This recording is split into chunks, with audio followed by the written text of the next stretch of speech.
All right. Just to prove I can take it, Rachel. There you go.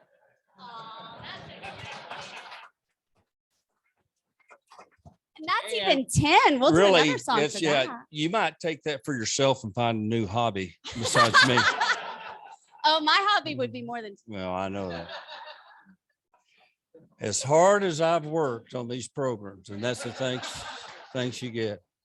Anyway, yeah, Maribeth Kuzmeski is with us today. She is the marketing professor at the Spear School, and she's in charge of personal branding for the student athletes. She's a Watertown, Wisconsin native, bachelor's from Syracuse, MBA, George Washington, PhD, Oklahoma State in business administration.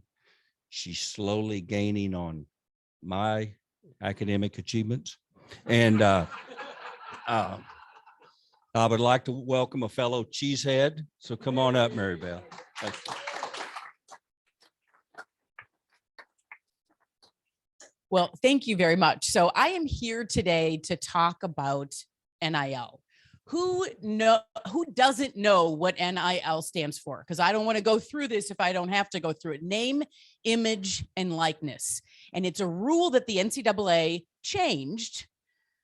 They were forced to change it, but they changed it so that student athletes can now benefit. They can now profit from their own name, image, and likeness, which in the spirit of that, they were supposed to be able to sell their jerseys with their name on the back, right? What's happened in NIL has been quite different, but that was the whole spirit of it. Let's let these student athletes make some money from their name, image, and likeness. And so it seems to be a good thing in spirit. And then we've got some of the other things that went on. So I want to tell you today a little bit about what we're doing at Oklahoma State, because I know you hear a lot about what these schools are doing in the SEC and all the things that all this money that's coming in, and you go, what is Oklahoma State doing? What are they doing? And so I'm going to tell you what we're doing and how we're doing it. I'm not going to go into all the different aspects, but I'm going to go into quite a few. So we're going to talk about what we're doing. We're going to talk about how we're educating, and we're going to talk about how the community can get involved. And that's one of the most important things. So the reason that I got involved in this, I was just a marketing professor at the university, but the athletic department asked the dean of the business school, hey, can you get someone to teach a class on name, image, and likeness, personal branding? So for whatever reason, I got tapped to do this. I have lots of student athletes in my family, Division I student athletes. And so I teach marketing. So they thought, well, who better, right?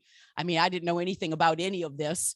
Prior to it, I knew a lot about marketing and I knew a lot about personal branding, but this whole NIL thing was new to me as it was to everyone. So I developed courseware that we sell now across the nation on name, image, and likeness, personal branding, because there wasn't any book. I'm like, well, I'll just get a book and then I'll have the student athletes read this and I'll do some lectures. And then no way, there wasn't anything on this. So I wrote digital courseware. We have a simulation and we help our student athletes figure out their personal brand. And I'll tell you a little bit about what we're doing in that front.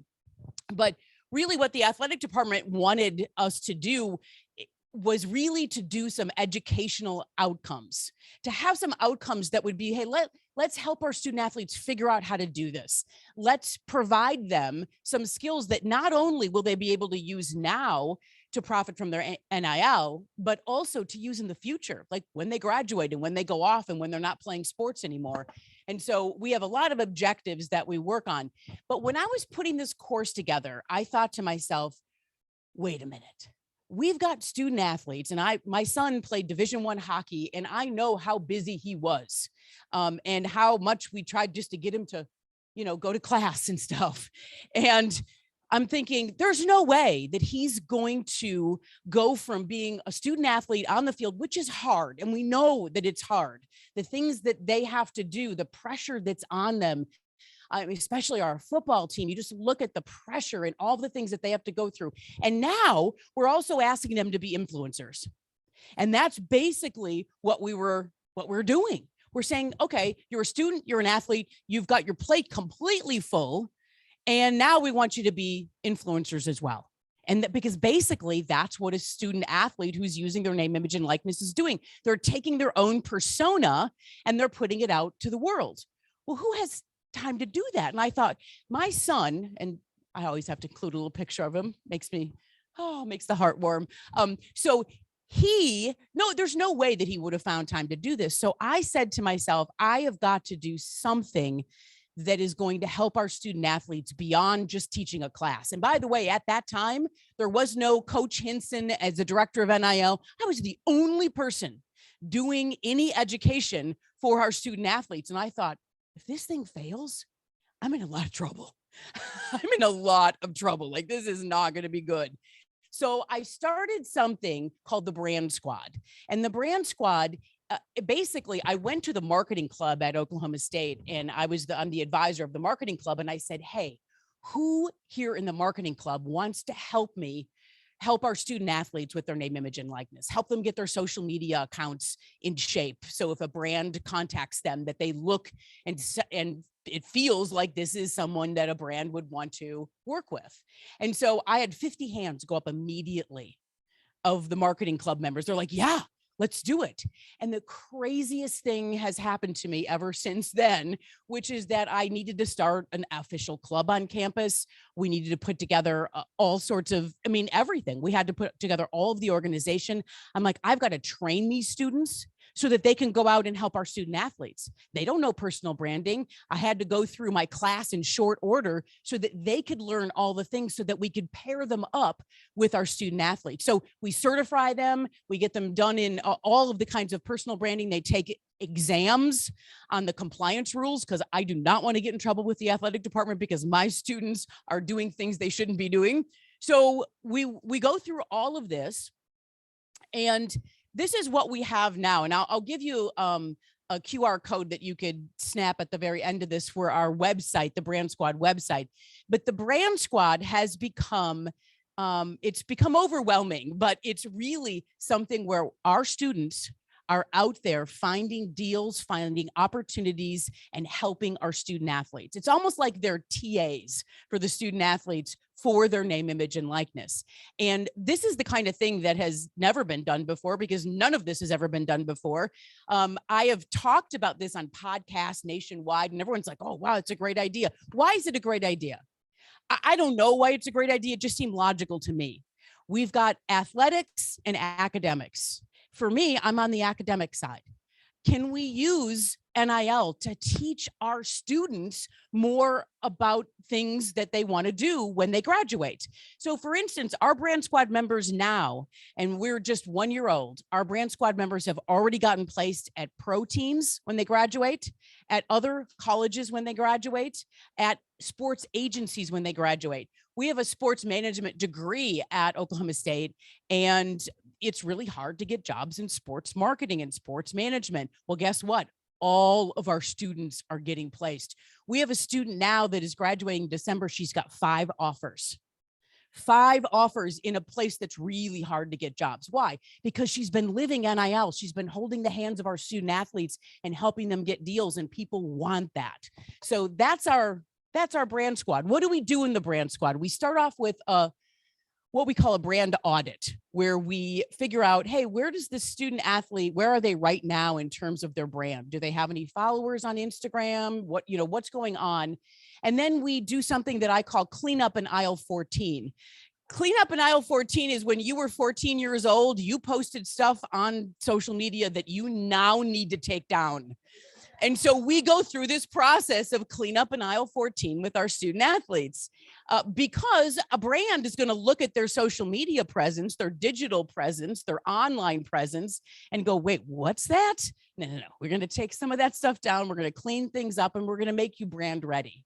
But as we help them become brand ready, the students are figuring out how to do this. The student athletes are figuring out, hey, this is what's really working, because when they post things, they get engagement. And we look at all of those engagement rates, because it doesn't necessarily matter how many followers they have. It's what's their engagement rate. So if the pizza place in town says, hey, I want Spencer Sanders to post on Instagram about how he loves the pizza here, and then all of a sudden there's more people that go to the pizza place, that's a win-win.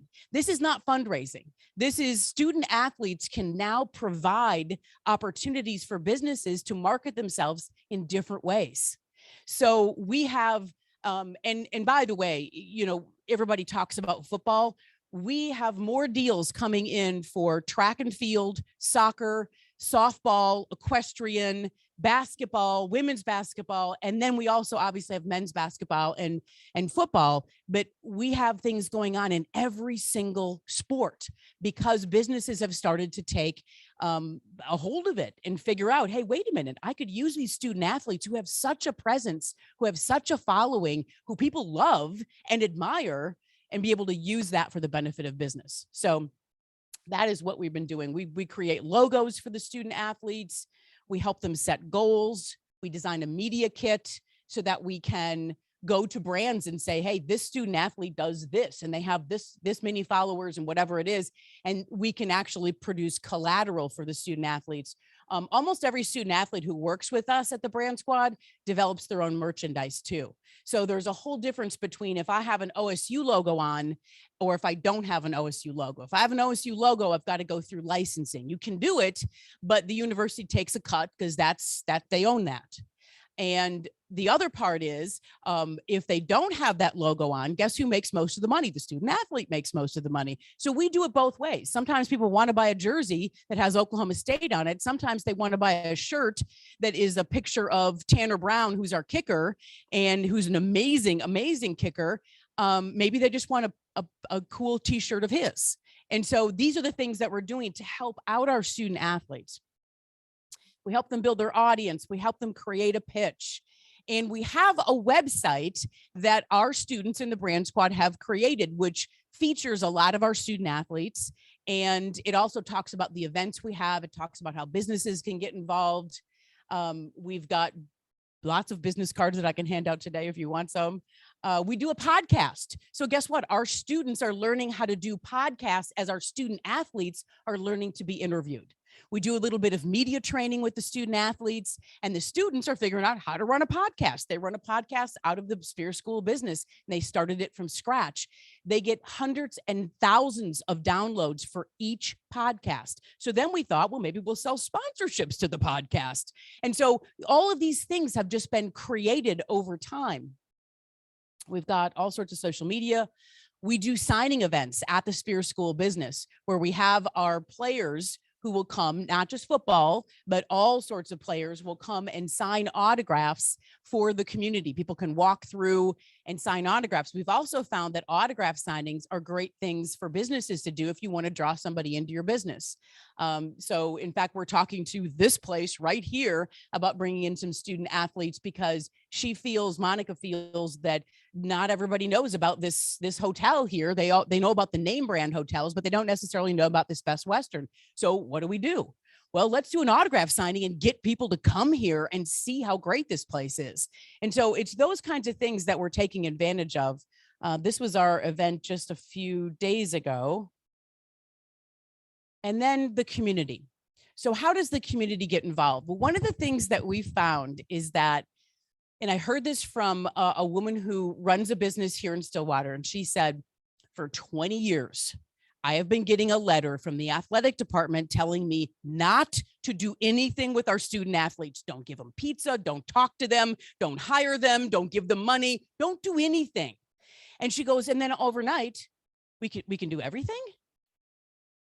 And the answer is yes, but no one knows what to do. How do I do it? How do I, and the other thing is, well, we're already giving a lot of money to the university. We're giving money. That's fundraising.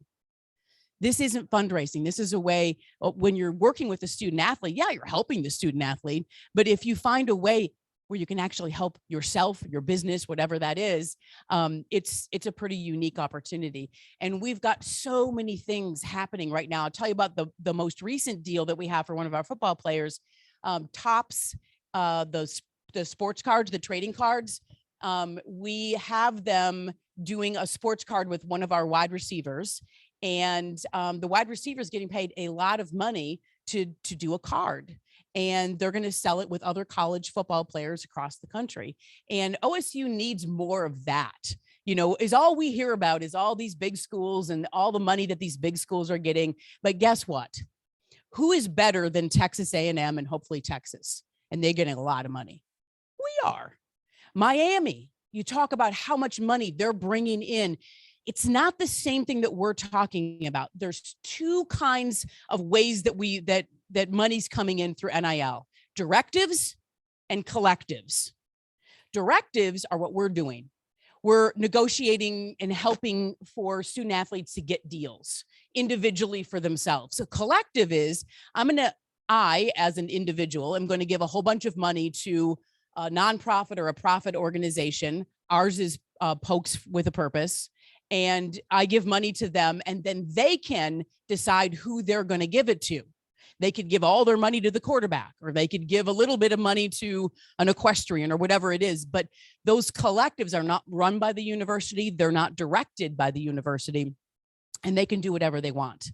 And so in some schools, you hear about some quarterback getting $9 million. Well, that's a collective deal. That's somebody on the outside who's using the fringe of what NIL looks like to give a quarterback $9 million.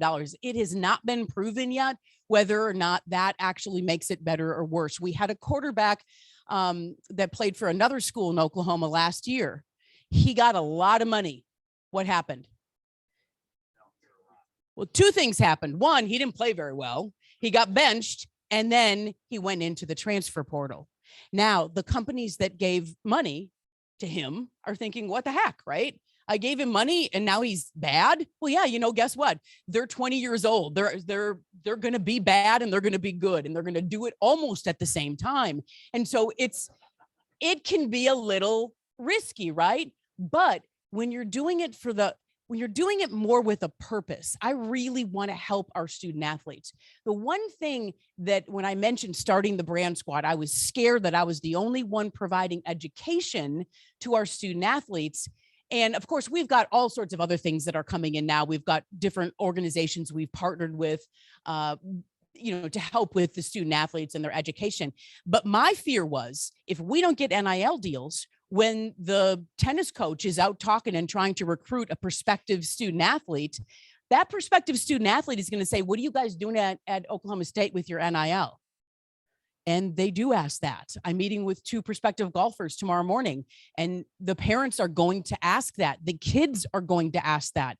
And we can't say, we're going to give you $1 million, because we don't play like that at Oklahoma State. That is not the way that we do it at all. Will it hurt us? I mean, I guess maybe, but listen, we're better than Texas A&M, and according to Saban, they bought all their players. So I don't know if that's true or not. I'm just saying that's what Coach Saban said. So if you think about, this NIL, we have to get involved in it, because if we don't help our student athletes be more successful in their NIL, and I don't mean thousands and hundreds of thousands of dollars, but if a student athlete can make an additional $375 by going to an event or doing something, that's a win. And we can talk about those things. And those are the kinds of things that we want to give to the coaches to be able to go and talk about. I was talking with the women's basketball coach 2 weeks ago, and she was telling me every single prospective student athlete she meets with asks about NIL. And what does she say? She says, well, we've got a brand squad and they really help out. And we also do, these other things. And, you got to be able to have something to talk about. It can't just be like, we've got a course on campus. It can't be that. And by the way, not all the student athletes will take it. I have a lot of the star football players in my class this semester. But it's not always going to be that way. If they want to be in the class, they can be in the class. They're not forced to be in the class. So that is our NIL story: collective, directive, and we really need help. We really, really need help from the community. And you look at some other communities and they have gotten on board, and you go, how did that happen? Well, I'm going to say this. I know this is being recorded, but so a lot of the operations used to be under the table at some schools. They were giving the athletes money. I'm not saying that I know this for sure, but it was really easy for them to take the operation that was under the table, working out of churches, to put it on top of the table. It was really easy. And so a lot of schools were very far ahead of us because we don't operate that way. So we need to do a lot of things to be able to stay competitive for the student athletes. Now, Coach Gundy, his deal has always been, I like 3-star and 4-star athletes. I'm not going after the 5-star athletes necessarily, because he likes building them up and turning someone that's good into someone that's great. And he's done it over and over and over again. But when you don't have any 5-star athletes, you don't get as much attention, and you don't get as many businesses coming to you saying, hey, we'd like to give you money. We don't have a lot of, we'd like to give you money for our student athletes. We don't have a lot of that. And so we have to work on it, which is why we have the brand squad and all the things that we are doing. So I'd like to take any questions. If anyone's got any questions at all, I would love to be able to answer them. Yes, in the back. Thank you. So my understanding is that the athletic department cannot be involved with the NIL brokering. So by doing this through Spears School of Business, that is a way of getting around that and making sure that those athletes have support. Yes, that is definitely true. There's actually going to be some guidance coming out next week, more guidance from the NCAA. I'm not thinking it's going to be much of anything, but there is a real fine line, and some schools don't follow that at all. But we are over at the Spears School of Business. We are not in the athletic department. We're not housed in the athletic department, and we don't take any money from the university. So we actually do a little bit of fundraising on our own, so we could put on events and print flyers and serve food and do things like that at some of the things that we're doing, because we don't take a dime from the university, because we're trying to make sure that that gray line stays really gray. I mean, I meet with the athletic department every week because they want to know what we're doing. It's not they're telling me what to do. I just tell them what we're doing, because they need to be in the know. If we're doing something we're not supposed to be doing, we got to know, they got to know that. And so far we've been good. Yes. How do you keep track of where all the money comes in and who it goes to and how much they get? Yeah. All of the So details associated with it. So the student athletes are required, when a deal comes in, they need to post the contract, and they need to post how much money they're making they have an app called Influencer. And it's something that just came up overnight when NIL started, but the student athletes are responsible for tracking all of that. And then the university can look and see what's happened. The brand squad helps the student athletes to make sure that they actually do the posting. Sometimes they don't do the posting, but we make sure that they do, because that's a requirement. So can you tell us right now, can you bracket for us, say the annual, the maximum and the minimum that is coming into students for their NIL efforts? I mean, where are we in terms of numbers is what I'm after, not names, just, maximum and minimum dollars. Yeah. So our numbers are in the thousands, not in the millions. So one of our top performing NIL student athlete is a female track and field star, and she makes thousands and thousands of dollars. But and the deal that we just got with Tops, that's a big deal too, in the thousands. But a lot of our deals are $500. Somebody says, hey, can you do a couple posts for my business? $500 is super meaningful right now to a student athlete. That's a lot of money. That's a lot of money for them. And some of the student athletes, I know one in particular, the money he gets, he sends home. So there's, and I think that's been the way that it's been. Yes. A follow-up question to Richard's. You mentioned that there's a requirement to post the finances on this app, the influencer, but what's the penalty if they don't do that? Well, the penalty would be that they would be ineligible to play. It's something that hasn't happened to this point, but the student athletes need to post. And that's why the brand squad is really important, because we make sure that last detail happens, right? That last detail happens so that everyone knows what everybody else is doing. And that's where we really come in, because the student athletes, again, are busy. They're not remembering, oh yeah, I got to post this, they're just celebrating that they got something, right? We also, when you get the money coming in, what happens next? Well, they're going to have taxes. And so we also talk to them about those things. Like, you can't spend it all. You got to put some aside because taxes are a big deal. Who's withholding the income taxes? Yeah. so the money goes directly to the student athlete. So the student athlete does what they want to do with that money. The money does not go to the university. The money does not come to the brand squad. It goes directly to the student athlete. So we give them guidance on what they should do with that money, meaning they probably should put a little bit away so that they are prepared when the taxes come, and even in kind. So they may get an in-kind gift of something. Someone gives them a speaker or something like that. And so they have this, but they actually are going to get a tax form on that, and they're going to have to pay taxes on something they never even got money from. So we have to make sure that we are helping them account for those things. All right, let me ask you a question. Yeah. All right, just as the community, walk us kind of through the process quickly. If we wanted to have a couple of athletes come to Yale for our big Christmas parade, who would we contact? How would we start that? Yeah, that's a great question. Thank you for that. The question, you could go directly to the student athlete, but the best way to do it is to contact the brand squad. And actually, I've got some ideas of different sponsorship things that we've done in the past. But if you contact us at the brand squad, we're like an agency that doesn't get paid. We don't take a dime from the student athletes because we have all of these volunteer students that are helping us with this. So we have really the opportunity is to contact us, and we will help get that. Because you might say, hey, I want to do an event. Who would be really great at an event? And we know what students are really introverted, what students would be excellent at an autograph signing. Like we did a parade in Perkins, and they had an autograph signing, and we had these amazing student athletes who just love the kids and love talking to everybody. And we've got others who would be better in a different situation. So we can help with that because we really know the student athletes. Yes. When this was first announced, the NIL was first announced, there were all kinds of, horror stories saying, and this is what's going to happen. And I wonder if those kinds of things have happened, like a quarterback's making $9 million and his linemen say, we will block much better for you if we get, each 5% of that. You may have Does that identified what happen? happened at Oklahoma.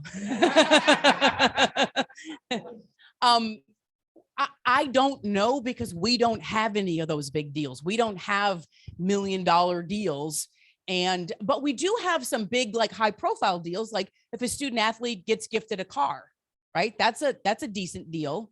But when one student athlete gets gifted a car, do the other student athletes on that team, do they have any feelings about that? Well, we had a basketball player last year that got an orange Mustang, and it didn't impact the other players on the team.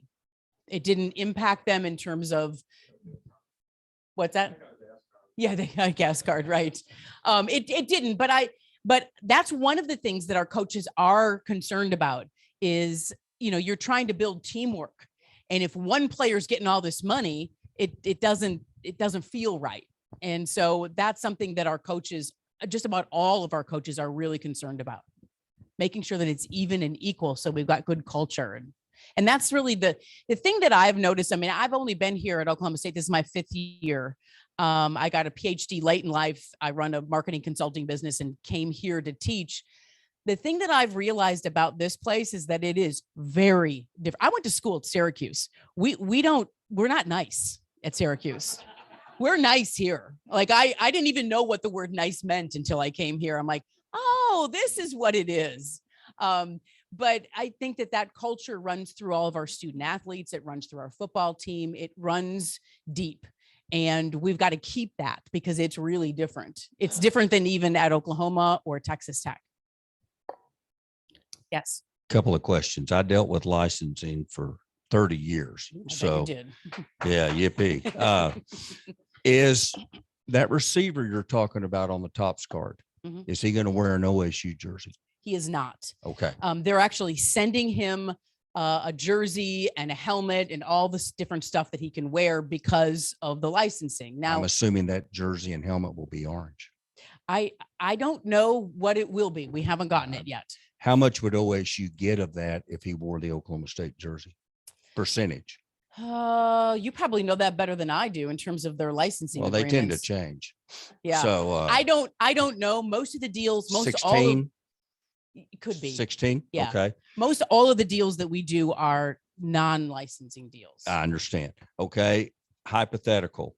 You got OSU quarterback doing a car commercial, not wearing anything that says I'm so-and-so, the quarterback at Oklahoma State. You Where can are- do that. Where are we there? You can definitely do that. But he couldn't show any of the trademarked I understand that. licensing, like the cowboy, like you're wearing, or anything OSU I logo, but understand. he can But say he can Oklahoma say State. I'm the Oklahoma State quarterback. Yeah. Okay. Yep. Great way around it. That's right. Well, so there's merchandise that's not licensed that says things like Oklahoma State or OSU or whatever it is. It's too close. It's too close. Other questions? One more quick question. Yeah. So these big names, we hear about millions of dollars going out. These kids are not arranging that themselves. They've got somebody doing that for them. Are there agencies that do this for a cut? And is that legal through NCAA? Yeah, there are agencies. There were, the day after the NIL ruling came out, there were 200 businesses that popped up, and there's thousands of them now. And they're agencies. And one of the things we do at the Brand Squad is to protect our student athletes, because there are agencies that work right here with our Oklahoma State athletes that are taking advantage of them, signing them to exclusive deals, doing all sorts of things that are not good.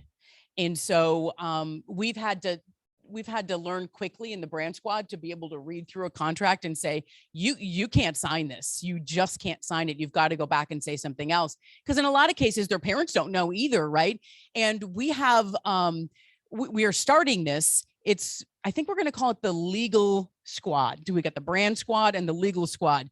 So, but we've got some lawyers that teach pre-law kinds of things in the business school, and we're gonna create sort of a group of students that are pre-law that will be able to help with these kinds of things. The university is not supposed to take a look at those contracts. Well, they're not supposed to advise. They're not supposed to help with brokering those deals. And so we have to find options to be able to make sure that it's really fair for the student athletes. But yeah, there's all sorts of agencies that have popped up, and there's some that are good. There are a lot that aren't good. Now, there are some like Drew Rosenhaus, right? He has a whole NIL division now in his agency, and he helps out student athletes that he believes are going to go pro, and his agency works with them. So there's all sorts of levels to who's good and who's not good, but some of them are reputable, like Drew Rosenhaus.